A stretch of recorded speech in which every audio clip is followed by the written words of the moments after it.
Good morning, welcome back to my channel GS World Group Sandesh. आज हम लोग current से संबंधित प्रश्नों की व्याख्या करेंगे। संघर्ष से लिखी है जिंदगी की ये किताब, साजिशों से बुझ जाए हम वो चिराग नहीं। मैं कतरा हो के भी तूफानों से लड़ता हूँ, क्योंकि मुझे बचाना समंदर की जिम्मेवारी है। खुदा करे कि सलामत रहे मेरी हिम्मत, एक चिराग कई आंधियों पे भारी है। आज हम लोग करंट से संबंधित प्रश्नों की व्याख्या करेंगे। इंडियन न्यूज़पेपर सोसाइटी का अध्यक्ष किसको नियुक्त किया गया है? मोहित जैन को नियुक्त किया गया है। और कब के लिए किया गया है? 2021-22 के लिए किया गया है। और इस पर उन्होंने किसका स्थान लिया है? एम आदि मूलम का स्थान लिया है। और इंडियन न्यूज़पेपर सोसाइटी अपने अस्तित्व में कब आया था? इंडियन न्यूज़पेपर सोसाइटी अपने अस्तित्व में 1939 में आया था। और इंडियन न्यूज़पेपर सोसाइटी देश में समाचार पत्रों, पत्रिकाओं आदि के प्रकाशों का क्या है? एक शीर्ष निकाय है। चीफ ऑफ स्टाफ कमेटी के नए अध्यक्ष कौन बने हैं? मनोज मुकुंद नरवाने। और भारत के 28वें सेनाध्यक्ष हैं। नई नियुक्तियां कौन कौन हुई हैं? अभी सीबीडीटी के अध्यक्ष कौन बने हैं? विवेक जौहरी। और नौसेना चीफ कौन बने हैं? आर हरि कुमार। एनएचआई के प्रमुख कौन बने हैं? अलका उपाध्याय। और फीकी का अध्यक्ष कौन बने हैं? संजीव मेहता। और इस बार मिस यूनिवर्स किसको चुना गया है? तो हरनाज संधू को चुना गया है। नेक्स्ट क्वेश्चन पे आते हैं। गोवा मुक्ति दिवस कब मनाया जाता है? 19 दिसंबर को। गोवा पुर्तगालियों के अधीन था। और पुर्तगालियों से स्वतंत्र कब हुआ? 1961 में। इसके लिए भारतीय सेना ने कौन सा ऑपरेशन शुरू किया था? ऑपरेशन विजय। और गोवा की राजधानी कहाँ है? पणजी है। और गोवा की राजधानी पणजी किन नदी के किनारे हैं? मांडवी और जुआरी नदियों के किनारे है। भगवान महावीर वन्य अभयारण्य कहाँ है? भगवान महावीर वन्य अभयारण्य गोवा में है। और भारत में शानदार पुलिनों का शहर राज्य किसको कहा जाता है या शहर किसको कहा जाता है? तो गोवा को कहा जाता है। हाल ही में किस जगह पर रामायण विश्वविद्यालय की स्थापना का प्रस्ताव किया गया है? अयोध्या। इसमें राज्य सरकार द्वारा अनुदान दिया जाएगा और इस विश्वविद्यालय में रामायण पर शोध को पढ़ाया जाएगा।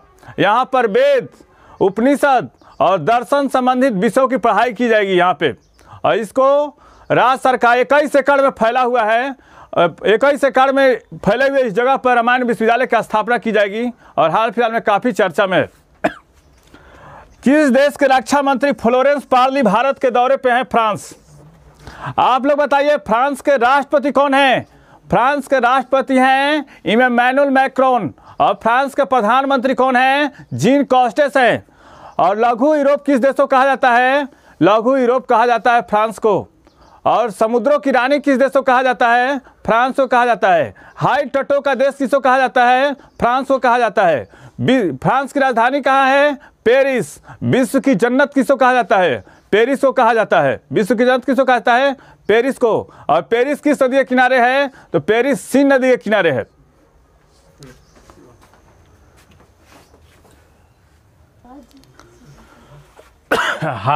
भारत सरकार ने देश में सेमीकंडक्टर चिप के निर्माण हेतु कितने करोड़ की महत्वाकांक्षी योजना की मंजूरी दी है? तो 76,000 करोड़ रुपए का। सेमीकंडक्टर चिप सिलिकॉन के बने होते हैं। किसके बने होते हैं? सिलिकॉन के बने होते हैं। और किसी भी विद्युत सर्किट में इलेक्ट्रिसिटी नियंत्रित करने के काम में आते हैं। दूसरे शब्दों में कहे तो यह इलेक्ट्रिक सामानों को ऑटोमेटिक तौर पर चलाने में मदद करते हैं। दरअसल कोरोना की वजह से लॉकडाउन के कारण दुनिया में सेमीकंडक्टर चिप्स की कमी शुरू हो गई। इस कारण भारत सरकार ने 76,000 करोड़ की महत्वाकांक्षी परियोजना की शुरुआत की है। अंतर्राष्ट्रीय चाय दिवस कब मनाया जाता है? 15 दिसंबर को। 1 दिसंबर को कौन सा डे मनाया जाता है? विश्व एड्स डे। 2 दिसंबर को कंप्यूटर लिटरेसी डे। और 3 दिसंबर को राजेंद्र प्रसाद की जयंती मनाई जाती है। 4 दिसंबर को कौन सा डे मनाया जाता है? नौसेना दिवस। और 6 दिसंबर को कौन सा डे मनाया जाता है? 6 दिसंबर को मनाया जाता है महापरिनिर्वाण दिवस। और 7 दिसंबर को कौन सा डे मनाया जाता है? सशस्त्र बलों का झंडा दिवस। 10 दिसंबर को कौन सा डे मनाया जाता है? 10 दिसंबर को विश्व मानवाधिकार दिवस मनाया जाता है। एक कैलेंडर वर्ष में 2000 T20 रन बनाने वाले पहले बल्लेबाज कौन बन गए हैं? मोहम्मद रिजवान। अपने शानदार प्रदर्शन से इस 29 साल के विकेट कीपर बल्लेबाज ने इस साल अपनी कुल 45 पारियों में 2000 से अधिक रन बनाए। और रिजवान के बाद एक कैलेंडर वर्ष में सर्वाधिक रन बनाने वाले प्लेयर कौन हैं? उनके हमवतन पाकिस्तान के बाबर आजम हैं, जिन्होंने 1800 रन बनाए हैं। इससे पहले किसका रिकॉर्ड था? क्रिस गेल का था 1665 रन का।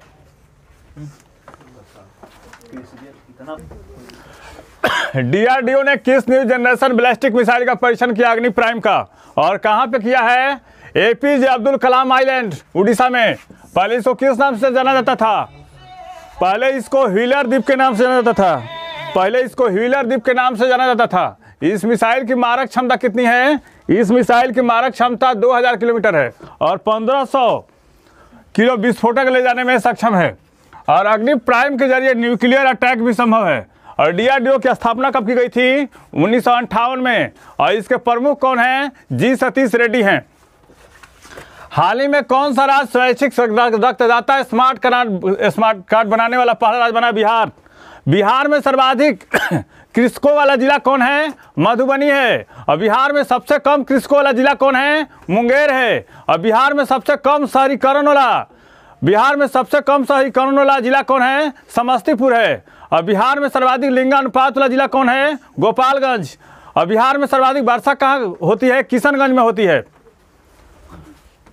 Organisation of the Islamic Conference की बैठक अफगानिस्तान के मुद्दे पर चर्चा करने के लिए कहाँ आयोजित होने वाली है? इस्लामाबाद में। इस्लामाबाद पाकिस्तान की सबसे पहले राजधानी कहाँ थी? कराची थी। और 1959 में इसकी राजधानी चेंज कहाँ होकर आई? इस्लामाबाद में। और ऑर्गेनाइजेशन ऑफ इस्लामिक कॉन्फ्रेंस कब अस्तित्व में आया था? 1970 में। मुस्लिम देशों का एक संगठन है। और इसका मुख्यालय कहाँ है? इसका मुख्यालय जेद्दा में है। जेद्दा कहाँ है? सऊदी अरब। और इसमें कितने देश शामिल हैं? इसमें 57 देश हैं। ऑर्गेनाइजेशन ऑफ इस्लामिक कॉन्फ्रेंस में कितने सदस्य देश हैं? 57। इस चैनल के माध्यम से सही विषयों का तथ्यपरक विश्लेषण किया जा रहा है। आप इस चैनल से जुड़िए, लाइक कीजिए, सब्सक्राइब कीजिए।